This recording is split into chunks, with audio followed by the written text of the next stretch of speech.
Hello everyone and welcome back to 5 Parsecs from Home, where we are going to actually get involved in the politics of Byzantium rather than just dealing with a random quest. And the politics of Byzantium is really fascinating. I'm actually going to go over the factions before we begin. This is going to be really, I hope, interesting for people who have been following the series, and probably mind-numbingly dull for anyone who this is the first time you've watched this. If this is your first one, this is episode 10. You should probably go back to episode 1 and start from there, because I think this series has been really good. So, reminder, Byzantium is a desert planet where the drug known as ash is created. It is a complete Dune knockoff, and it has 3 major factions at the moment. The Unity has a presence with Lord Roman Ponsonby, who is a charismatic leader. He has an influence of 3 and a power of 4. He's not awful, but he's very middle tier. There is also the Rakis Consortium, who are the merchant cartel that are basically the power that Ponsonby actually leverages. They have an influence of 5, but they also have a power of 3. They're actually weaker than the Lord, but they're more in tune with what's going on. On the other side, we have a kind of coalition of criminals and separatists who they're all currently united to get Unity off the planet, but after that they will probably fracture and start fighting each other. So that is the Phantoms, who want to control Ash regulation as a criminal empire.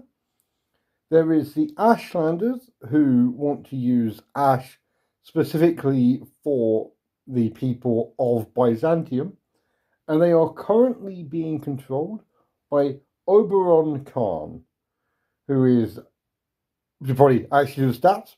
Oberon Khan is a charismatic leader.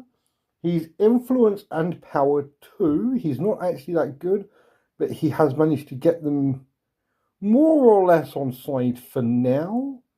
Hopefully someone else can knock him out. That'll hopefully bring a bit of stability. The Phantoms are influence of 3 and power 5. They are incredibly powerful and violent, but they don't have much in the way of actually getting the ability to get stuff done. The Ashlanders are influence 2 and power 5. They're just as violent, but even worse at getting stuff done. And the third faction is a political movement called the Regulators, who just want ash mining just shut down completely. They are a political movement. They have an influence of 1 and power of 4. Again, fairly able to leverage violence, but they have almost no ability to actually control anything. So yeah. As a mercenary group, we are going where the money is, and we are going to try and get a job with the Rakis Consortium. Now, to get a job with a faction, you need to roll equal to or underneath their influence. Their influence is 5, so 1 to 5 we get a job, otherwise we are doing an opportunity mission, because I'm going to say now, I haven't sent anyone to try and look for patrons.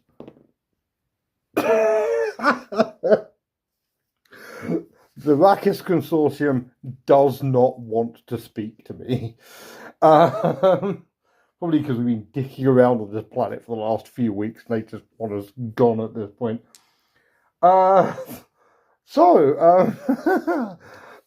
Holland is going to do some trading, and Antonenko and Tempuli are both going to do some fixing. Antonenko is going to attempt to repair Holland's blade.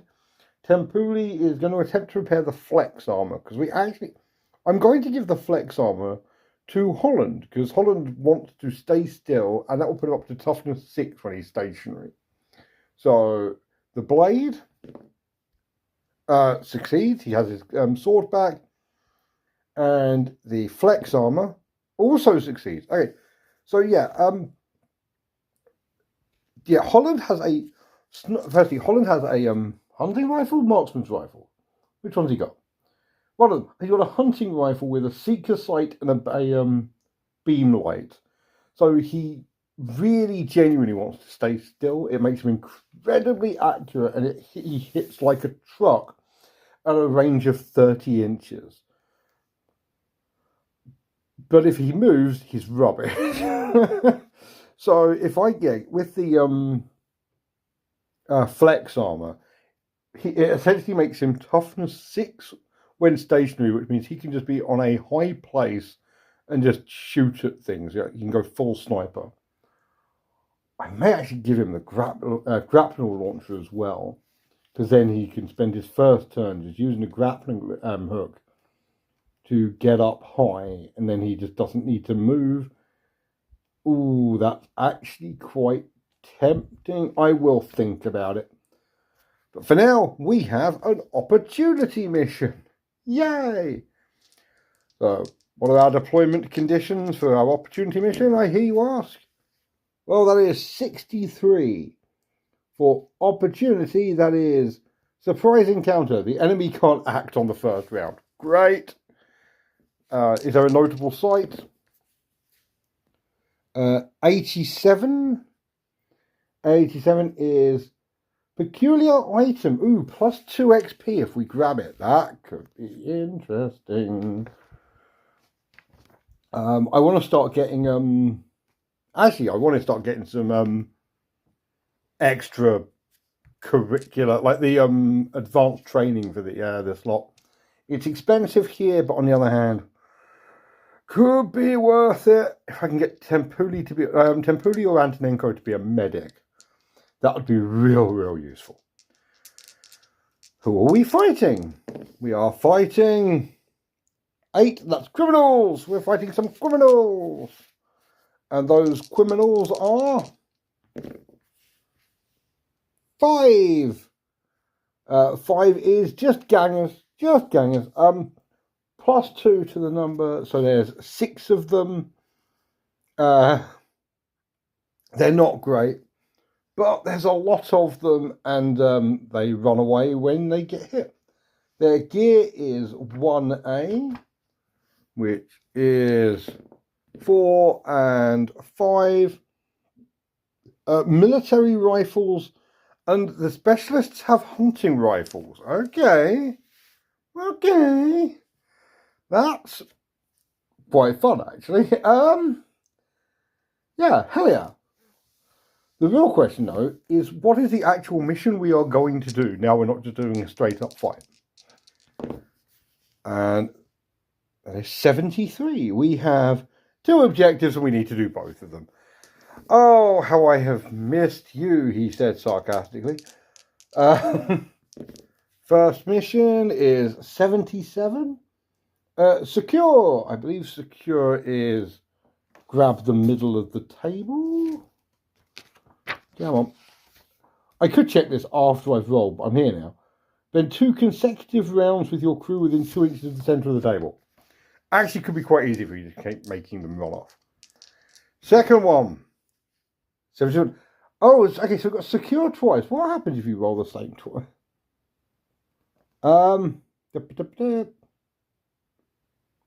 What was it? This has literally never come up in like 150 battles of me using this table. I'm going to find out on air.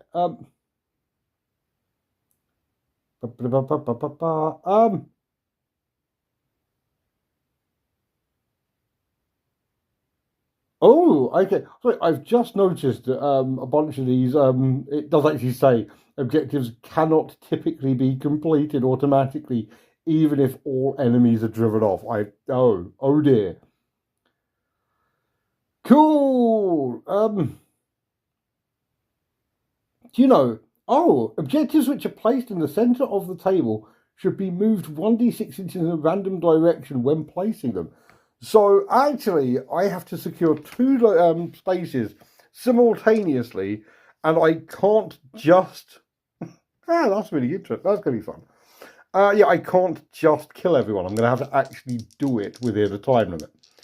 So the first one is 35, 6 rounds, and the second one needs to be done 50 within 5 rounds. Okay, so there is a time limit. Gangers aren't that powerful, but I do need to like keep them driven off. And seeing as I believe they're aggressive, they are going to be like properly like rushing me. So that's fun. Cool. Okay, I've learned a lot of things about this game today, and I like basically none of them. Well, let's get the setup started. It's time for some enemies. And yeah, we're going to go for some more Shurn. And for anyone who watched my inaugural Space Weirdos game, I'm just going to quickly point out this guy here. And if you haven't watched my inaugural Space Weirdos game, you won't know why the poor Ranger Squad Delta should be panicking right now. Fun times. Yes, it's 6 gangers, 2 dudes with two with hunting rifles, military rifles. Boss is one of them psychic. Yes, and the psychic one is the red dude with a rocket launcher, and the red dude with a rocket launcher has 6, which is obscure. Shots against the Scion and enemies within 4 inches of the Scion are required to natural 6s to hit. Oh, that's really good. Yeah, if I can get within 6 inches of him, then yeah, he gets the shot. But otherwise, sorry, they can be shot normal. But yeah, I've got to get in close. That's so good. Like for like snipers, that's awesome. Cool. Let's set this up. I suddenly had a change of where I'm going to be deploying some people. And so we have another refinery, because that's what we're fighting over here. Damn it, it's the vestiges of civilization on this world. And yeah, I slightly changed, because I was obviously going to have them I normally have all the enemies roughly in the middle, and they just run in or take positions. But I really like the idea that they're going to start up here and kind of look down. Like, we get the drop on them, so we get the first turn no matter what. But yeah, gonna give it a shot. He needs to die. Currently, he's blocking everyone, and he has a decent line of sight over basically the entire battlefield. This does, however, mean, and it's very important, that yes, he has line of sight over the entire battlefield, but we can see him. And it's a 1 in 6 chance, but as you all know, I am excellent at 1 in 6 chances, so long as it involves me rolling a 1. So, can we grab the initiative? Yes, we can. So yeah, now, this is for you, Qualish. I did this specifically for lovely viewer and friend of the show, Qualish. I set it up so I can snapshot this guy. I never remember snapshots. I'm going to give it a shot with Holland, and everyone else is going to run forward because no one else is in range. So, 6s to hit. No. Cool. Everyone else is going to run forward. Snapshots are always 6s to hit, no matter how many bonuses you've got. So, yeah. Cool. May as well leg everyone else up and then get another round of shooting in on them. Okay, everyone has moved up. I've just dumped dice next to one. I haven't even bothered rolling them. I'm going to let Richter go first. I didn't put the 1 there on purpose, but it's going to happen. And he is going to stay where he is and take a shot at the sniper as well. Needs 6s to hit, because that's how this works. Oh my god. He needs 2s to kill him.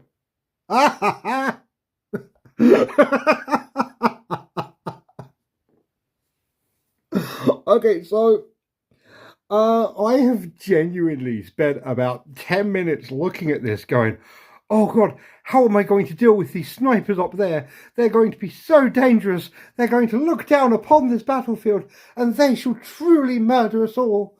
And then Richter turns up and just casually one-shots him. Boss! Absolute boss.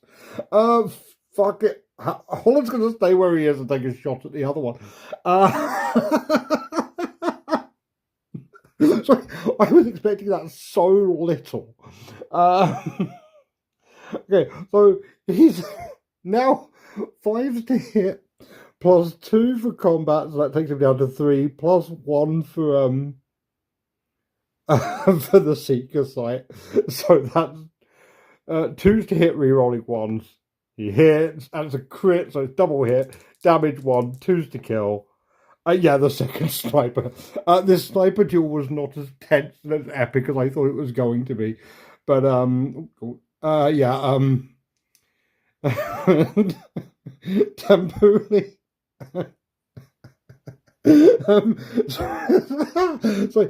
Tempuli and Antonenko are going to move up and secure the objectives. Okay, I've composed myself. Yeah, Antonenko has run up here. She's taken cover behind this building within range of this one. This one's the 6 turn. This one's the 5 turn. Tempuli was going to run up there, but it does mean next turn they're just going to run in and shoot at her. So I would really rather not have that happen. So yeah, staying with this. First up, 2 of them may run on a 1 or 2 because their panic's quite crap. That is the yellow one, who I was actually quite scared of, is just going to run away. Survivor to the end. Yeah, hell yeah. And also, we're going to have an escalation, and that escalation is 88. They are aggressive. So 88 is rush attack. Ooh. Each enemy moves a full move, immediately entering brawling if they can. If the enemy is currently outnumbered, 2 additional basic enemies are placed adjacent to the enemy figure closest to the enemy battlefield edge. Oh, okay. So, yeah, they will be, because I'm about to take 1 off. So I will leave him here. He's the other one. I'll grab another one. And yeah, they're about to do a rush attack. Oh, that's changes the game somewhat. But yeah, so yeah, I'm going to spawn, yeah, because there's going to be 3 of them. Currently 4 to 3. So yeah, another dude's going to show up and then we're going to run. Cool. You know, thinking about it, that also would have been very funny with the sniper duel, because both snipers would immediately hold themselves off of the thing in a random like fit of anger. But yes, we've got 2 dudes there now. That is who's at the back, so it's going to be 5 of them in total, running round the corner as we go into a turn 2. Okay, we need to do something hugely aggressive. Hopefully we'll get a decent initiative roll. Okay, so I have a plan here. As always, my plans are awful, but I'm going to go for it. I'm giving Antonenko the initiative. She's going to try stunning the boss. That is more than 5 inches. I think. I actually have no idea anymore. What are distances? Just boo, just out, boo. But what she's then going to do is charge the boss. She is then going to fight the boss. The boss has damage of, she has combat of 3. The boss is actually slightly better than she is in combat, so I was hoping to stun him first. But, because it means it would balance it out. But he's got plus 3, she's got plus 2, but she has a boarding saber, so she's going to be able to reroll. So he gets a total of 5. And Stinko gets plus 2, so a 3 is a draw. A 4 is a win. And a boarding saber has a damage of plus 2, which means goes straight through to his 5-up armor save, which he fails. Now, okay, next bit up is I am going to thank another lovely user, Kent Baker 8843 or 88,843 if you prefer, who has rules away a few bits, namely, so two fascinating bits I've genuinely missed in the rules. Firstly, if you charge someone, they lose their stun tokens. Doesn't matter this time, whatever. However, if you kill an enemy, you do get a free 2-inch move, which is absolutely stolen from old 40k, and I love it. It's great. What I'm going to do is, you can't go into combat. Antonenko is going to go here to make sure the ones at the back are also in melee range. Because they're aggressive, and she's just standing there going, come on! So, it's time for them to charge her one at a time. If Antonenko can absolutely just wipe the floor, it will be the funniest thing. That one first. It has +0. She has +2. It gets a 2. She fumbles but can reroll with a boarding saber. She wins. She is damage 2, so she kills instantly. Next one charges him. It gets 2. Antonenko crits and kills him twice. Third up, the terror of the Jaeger gets a 4. Antonenko needs to do some actual work. She does, and kills him twice. Oh my god, Antonenko's a badass! Next up, last one, charges in and fumbles. Antonenko does not, and kills him twice. I kind of almost re-rolled it to see if I got a 6.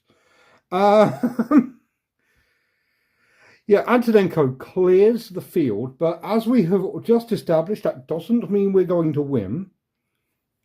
What that does mean is Tempuli is just going to run into the middle, so we can start the countdown on both of them. Now, we are going to have to deal with both escalation rolls, so I am going to spend the turn. I think I'm going to move, and I'm going to have to do. No, he's got a run and a 5-inch move. Richter is going to move up here, and Holland, I think I'm just going to get him running over to this building as well, because just in case there's reinforcements. If there's no reinforcements, we win. But if there are reinforcements, we're going to have to do some actual work. Can I do it in 5 inches? If I can do it in 5 inches, I can climb with grappling hook. I can just do it because it's got a 1-inch side move as well. Cool. So yes, Holland and Richter are doing the covering, and now we need to roll the escalation. Basically, if I don't roll reinforcements right now, then nothing will happen before the end of the thing.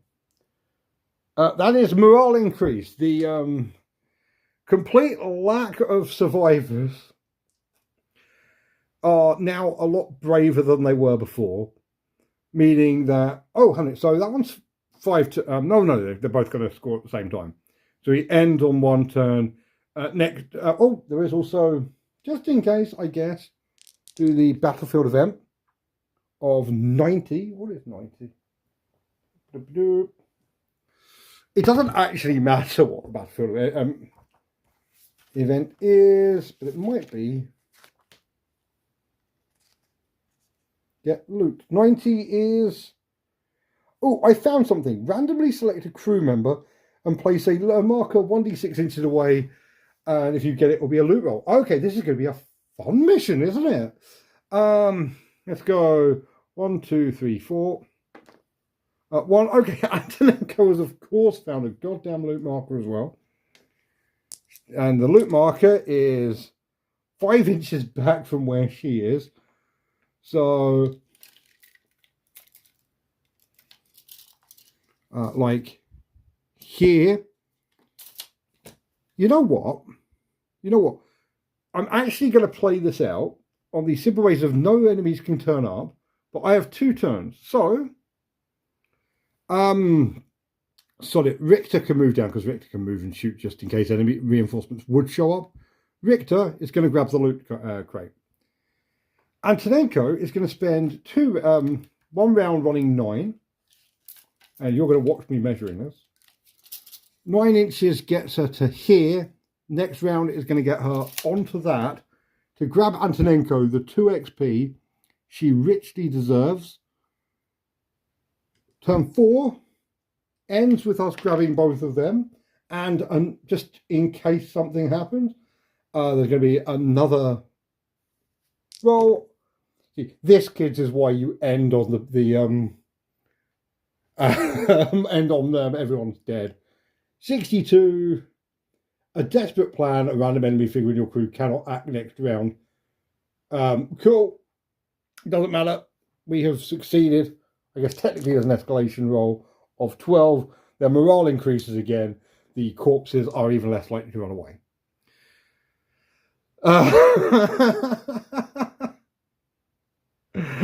I love this game. This game's great. Post game with Antonenko being a fucking badass. Hell yes, we like Antonenko. I really hope Antonenko gets the up 1 stat that you haven't already upped, so she can up her combat skill. It's the only way Scions can do it. And she has utterly earned that shit. Hell yes. See you in the post game.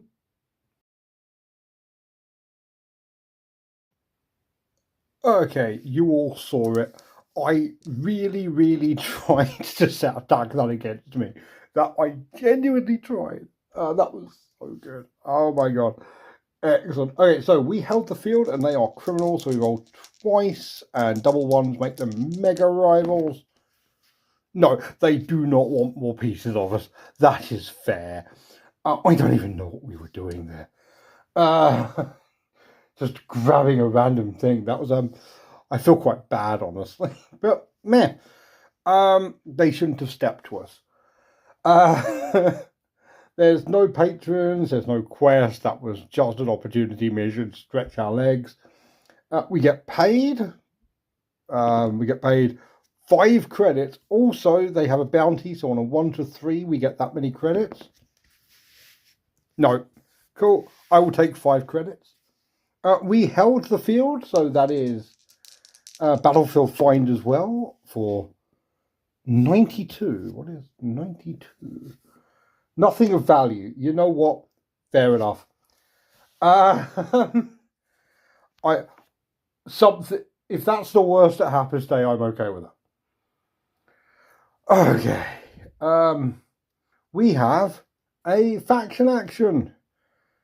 Picking a random faction. I should really just get a D8 from the Space Weirdo set, but here we are. That is a 6. 6 is the Ashlanders, and the Ashlanders want to 25. 25. Public relations campaign. Roll 1d6. If higher than influence, increase by 1. Their influence is garbage. It's currently influence 2. So on a 3 or more, they increase it. Cool. Okay. So that went poorly. We gather the loot. We get 2 rolls because we actually managed to have time to grab the battlefield event objective. So first up, we have 52. 52 is gear. Roll on the gear subtable. Come on, give me some armor. Give me some good armor. 5 is gun mods. Honestly, gun mods could be fun. Depends on what the gun mod is. 82 is shock attachment. Ooh, shock attachment could be fun. If I get a shock shotgun. Because I believe shock gives the ability to knock someone, gives them the impact, so it knocks them back further. So giving Tempuli, that could be fun. Second loot roll. 16 is a weapon. That weapon is 19, it's a slug weapon. If I can get a decent length, decent range gun for temporarily, I would be very happy. 28 is a dueling pistol. I think dueling pistols are crap. I think they've got like a 6-inch range. 6-inch range and critical or something. I will check it up later, but honestly, right now,